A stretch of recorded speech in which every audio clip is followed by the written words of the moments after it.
نہیں رہنا، ہمیں بھی ہمیشہ نہیں رہنا۔ اللہ اکبر۔ آئیے تھوڑا جہنم کا تذکرہ احادیث کی روشنی میں کیا جائے تاکہ ہم سوچیں ہم کس قدر سے وہ تباہی کی طرف جا رہے ہیں، کس طرح بربادی کی طرف جا رہے ہیں۔ اللہ اکبر۔ آئیے آپ کو بتاؤں، آج ہم کسی کی بھی بات کو مان لیتے ہیں لیکن اللہ رسول کی بات نہیں مانتے۔ یہی ہے نا، اگر ڈاکٹر کہہ دے تمہیں شوگر ہو گیا ہے، تم میٹھا مت کھانا، ہم میٹھا بند کر دیتے ہیں۔ رسول اللہ نے فرمایا داڑھی نہ منڈانا۔ بولو حضور کی بات مانتے ہو؟ ڈاکٹر کی مانتے ہو، رسول اللہ کی نہیں مانتے۔ اگر ڈاکٹر کہہ دے تمہیں بلڈ پریشر ہو گیا ہے، نمک کا مت کھانا، نمک چھوڑ دیتے ہو، پھیکا کھانا کھانا شروع کر دیتے ہو۔ ڈاکٹر کی مانی، رسول اللہ کی نہیں مانی۔ اس کے بعد آپ دیکھیں، اگر جس کے یہاں 10,000 کی نوکری کرتے ہو، 10,000 کی نوکری کرتے ہو، وہ کہے تم مجھے صبح 6 بجے آفس میں چاہیے، تو کیا چوں چرا کرتے ہو؟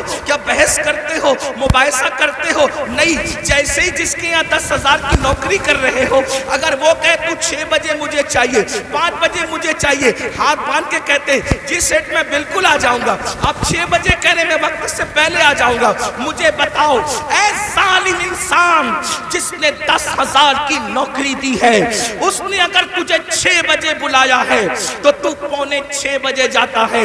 رسول اللہ نے روزانہ 5 مرتبہ تجھے مسجد آنے کا حکم دیا ہے، تو کتنا مسجد آ رہا ہے؟ ارے وہ 10,000 کی نوکری دینے والے کی اوقات کیا ہے؟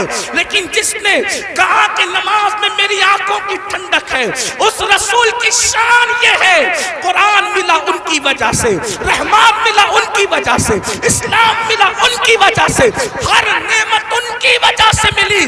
کتنا ظالم ہو گیا مسلمان! 10,000 کی نوکری دینے والے سے تو وفا ہے۔ کیا بات ہے؟ جس نے 10,000 کی نوکری دی اس کی بات تو مان رہا ہے، کیا بات؟ لیکن جس نبی کے صدقے میں سب ملا، وہ کون سی نعمت ہے جو اللہ کے رسول کی وجہ سے نہ ملی؟ کیا بات ہے؟ ہر نعمت انہی کے صدقے میں، ہر نعمت انہی کے وسیلے سے، ہر نعمت انہی کے واسطے سے۔ میرے امام فرماتے ہیں خلق کے حاکم ہو تم، رزق کے قاسم ہو تم سے ملا جو ملا، تم پہ کروڑوں درود، تم ہو جواد و کریم، تم ہو رؤوف الرحیم، بھیک ہو داتا عطا، تم پہ کروڑوں درود۔ اپنا مسئلہ کیا ہے؟ ہم سب کی بات مان رہے ہیں، رب کی نہیں مان رہے ہیں، رب کے رسول کی بات نہیں مان رہے ہیں، سب کے فرما بردار ہیں، اللہ رسول کے فرما بردار نہیں ہیں۔ اب اس کا انجام کیا ہے؟ تھوڑی دیر ایک حدیث سن لے جو صحیح کے اندر موجود ہے، سیاہ ستہ میں ایک حدیث آئی ہے، اس کو دل کے کانوں سے سن لیں۔ اگر اپنا بھلا چاہتے ہو، یاد رکھنا اتنا یقین ہے کہ مرنا ہے، اتنا یقین ہے موت آنی ہے، اتنا یقین ہے اللہ کو منہ دکھانا ہے، اتنا یقین ہے اللہ کی عدالت میں کھڑے ہونا ہے، تو سن لو میری قوم کے جوانوں، تم چاہو تو ماحول بدل سکتا ہے، تم چاہو تو انقلاب آ سکتا ہے، تم چاہو تو تبدیلی آ سکتی ہے۔ اللہ اللہ اکبر۔ آپ اتنے شوق سے سننے کے لیے علماء کو آتے ہو، میرے قوم کے جوانوں، تم ہماری قوم کا سرمایہ ہے۔ جتنی شوق سے سنتے ہو، اگر اتنے ہی شوق سے بدل بھی جاؤ، اتنے ہی شوق سے عمل بھی کر لو، پوری دنیا میں انقلاب آئے گا۔ صرف ہندوستان کا جوان پورے ملک کے انقلاب کے لیے کافی ہے، اور پورا ملک نہیں بلکہ پوری دنیا کے انقلاب کے لیے کافی ہے۔ میرے آقا علیہ السلام کے پیارے دیوانوں، آؤ اگر اپنے آپ سے پیار ہے، اپنے آپ سے محبت ہے، اپنے آپ سے الفت ہے، تو ذرا دھیان سے اپنے نبی کا فرمان سنو، اپنے سچے نبی کا فرمان سنو، اپنے رب کا فرمان سنو۔ اللہ اکبر۔ یہ جو مضمون میں بیان کر رہا ہوں، یہ قرآن مقدس کی آیت مبارکہ میں بھی ہے اور حدیث میں بھی ہے، قرآن حدیث دونوں میں اس کا تذکرہ ہے جو مفہوم پیش کر رہا ہوں۔ اللہ اکبر۔ میرے اور آپ کے آقا خاتم النبیین، قائد المرسلین، سید العالمین محمد الرسول اللہ صلی اللہ علیہ وآلہ وسلم فرماتے ہیں کہ کچھ لوگ ایسے ہوں گے، کچھ لوگ ایسے ہوں گے جن کے چہرے پر جہنم کی آگ برسائی جائے گی۔ سننے سے زیادہ سمجھنے کی کوشش کریں. کیا بات ہے حضرت. واہ. چہرے پر جہنم کی آگ کی برسات ہوگی. جہنم کی آگ برسے گی چہرے پر. تھوڑی دیر سوچو, غور کرو. انسان کے پورے جسم میں سب سے نازک ترین اگر کوئی عضو ہے اس کا چہرہ ہے. اس لیے کہ اس چہرے میں بہت سارے نازک اعضاء ہیں. آنکھ, کان, ہونٹ, زبان, یہ ساری چیزیں. بلکہ یوں کہہ لیں اگر پورا جسم ہو اور چہرہ نہ ہو کچھ نہیں ہے نا. میں نے کہہ دیا کہ بیٹھنے کو جگہ نہیں. اگر آپ چلائیں گے تو بات کیسے ہوگی. دیکھیے آپ میرے صبر کا جتنا چاہے امتحان لے سکتے ہیں. میں آپ سے کبھی ناراض نہیں ہوں گا, نہ غصے میں آؤں گا, لیکن اتنا ضرور ہے کہ یہ محفل پوری دنیا دیکھ رہی ہے. اگر آپ اسی طرح ڈسٹرب کریں گے تو کئی محفلیں ایسی ہوئی ہے کہ جب لوگوں نے چلایا تو محفل ختم کرنی پڑی. اتنے سب لوگ سکون سے سن رہے سی, ادھر 4-6 لوگ چلا رہے بس. اگر میں تقریر یہیں ختم کر کے چلا گیا تو پوری محفل آپ کو بددعا دے گی. اور کوئی بددعا دے یا نہ دے, حضور کی محفل میں اگر آپ گڑبڑ کر رہے ہیں تو حضور نے اگر آپ کو گھور کر دیکھ لیا, توجہ کرنا, اگر آقا نے گھور کے دیکھ لیا تو دنیا اور آخرت سب برباد ہے. اگر آپ کو مجھے دیکھنا ہی تھا تو آپ پہلے آ کر کے آگے بیٹھ جاتے نا. جی ہاں, دیر سے ہم کو بلا رہے تھے. آئیے. اب آپ اگر جائیں وہی رہے میرے بھائی. دیکھیے آپ 2 منٹ میں نے بولا, میری بات, میرے 2 منٹ برباد گئے. ہمیں وقت پہ محفل ختم کرنے, مجھے جانا ہے وقت پہ, فلائٹ پکڑنا ہے, مجھے پہنچنا ہے دلی. جی. آپ جتنا وقت برباد کریں گے گفتگو اتنی کم ہوگی.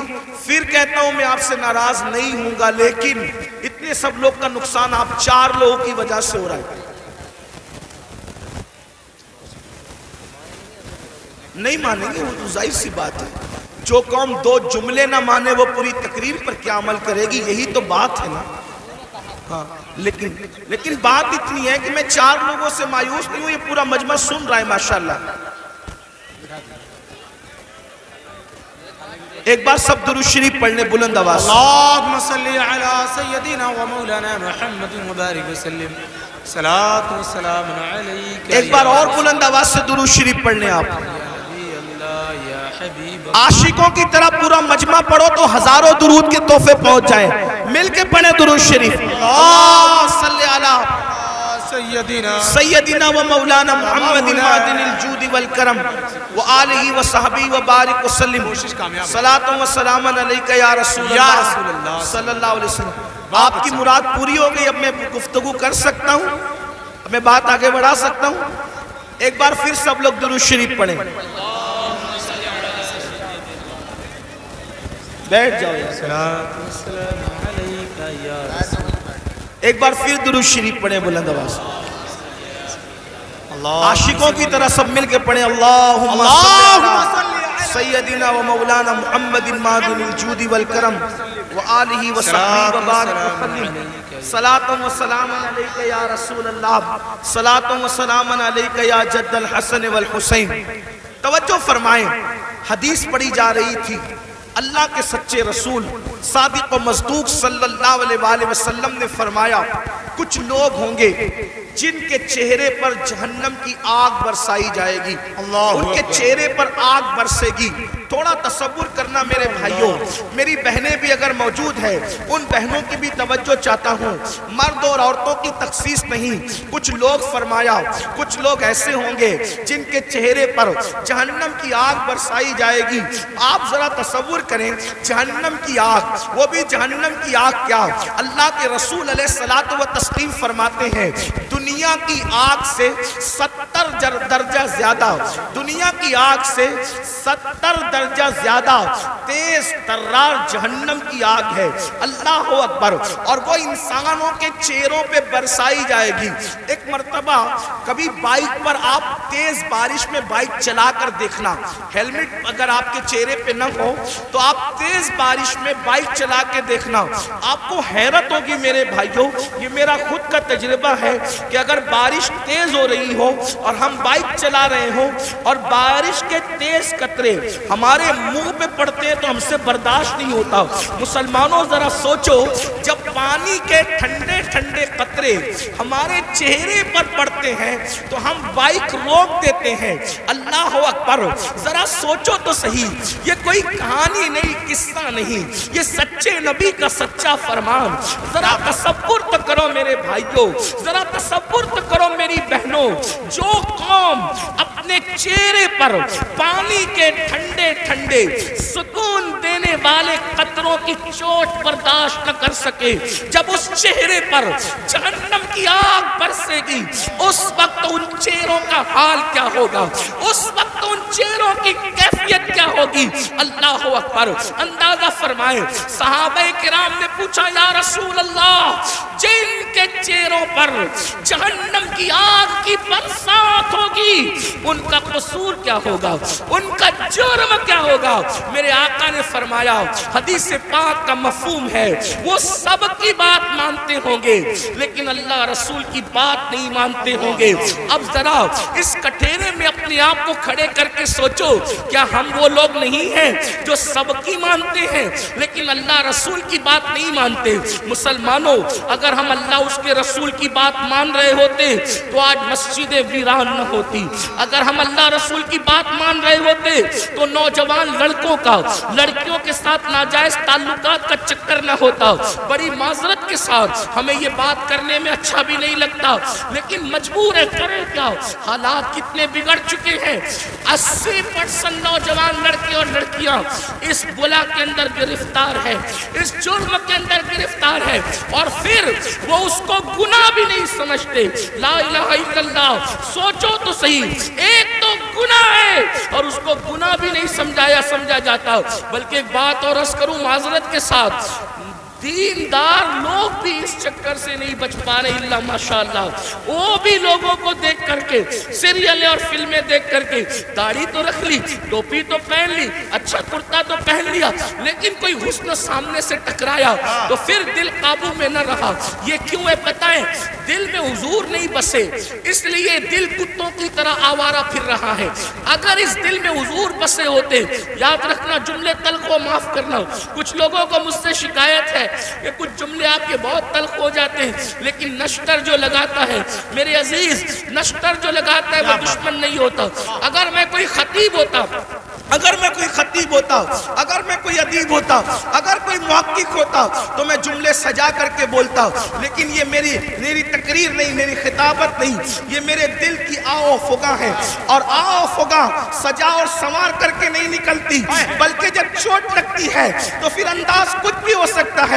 بتاؤ، رسول اللہ کے ساتھ یہی وفا کا طریقہ ہے، حضور کے ساتھ یہی محبت کا طریقہ ہے، سب کی بات مانتے ہو، حضور کی نہیں مانتے۔ اللہ اکبر، اگر پولیس والے اعلان کر دیں 10 کے بعد مائک نہیں چلے گا، بولو مائک تم بند کرتے ہو کہ نہیں کرتے ہو؟ 10 کے بعد تم گھر سے نہیں نکلو گے، کرفیو لگ گیا، کوئی نکلتا ہے گھر کے باہر؟ حیرت ہے، اچھا کرتے ہو پولیس کی بات سنتے ہو، مجھے اس پہ اعتراض نہیں، لیکن آپ سے پوچھتا ہوں، پولیس کی مانا اپنے نبی کی کب مانو گے؟ ڈاکٹر کی مانا اپنے نبی کی کب مانو گے؟ اگر تمہارا نام پولیس کی ڈائری میں لکھ دیا گیا جیل جانے کا خطرہ ہے تو تمہاری نیندیں اڑ جاتی ہے، اور رسول اللہ نے فرمایا جس نے جان بوجھ کر ایک وقت کی نماز چھوڑ دی اس کا نام جہنم کے دروازے پہ لکھ دیا جاتا ہے۔ پولیس کے رجسٹر میں نام آئے تو تمہاری نیند اڑ جاتی ہے، جبکہ کوئی بھاری بھرکم آدمی لے جاؤ تو نام کٹ سکتا ہے، رشوت دے دو تو نام کٹ سکتا ہے، دباؤ لاؤ تو نام کٹ سکتا ہے، لیکن اللہ اکبر، جہنم کے دروازے پہ لکھا ہوا نام کوئی کارپوریٹر کٹوا سکتا ہے، کوئی عالم کٹوا سکتا ہے، کوئی رشوت کٹوا سکتی ہے۔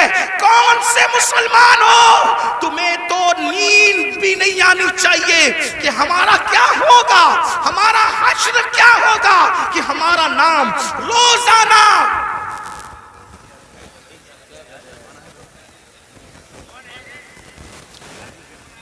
کوئی بات نہیں، حضرت نہیں بڑھ کوئی بات نہیں، روزانہ ایک دن میں 5 مرتبہ مرتبہ ہمارا نام جہنم کے دروازے پہ لکھا جا رہا ہے، ہمارے بیٹوں کا نام جہنم کے دروازے پہ لکھا جا رہا ہے، ہماری بیٹیوں کا نام جہنم کے دروازے پہ لکھا جا رہا ہے۔ نیند کیسے آتی ہے آرام کی؟ نیند کیسے آتی ہے؟ ہنستا ہے مسلمان۔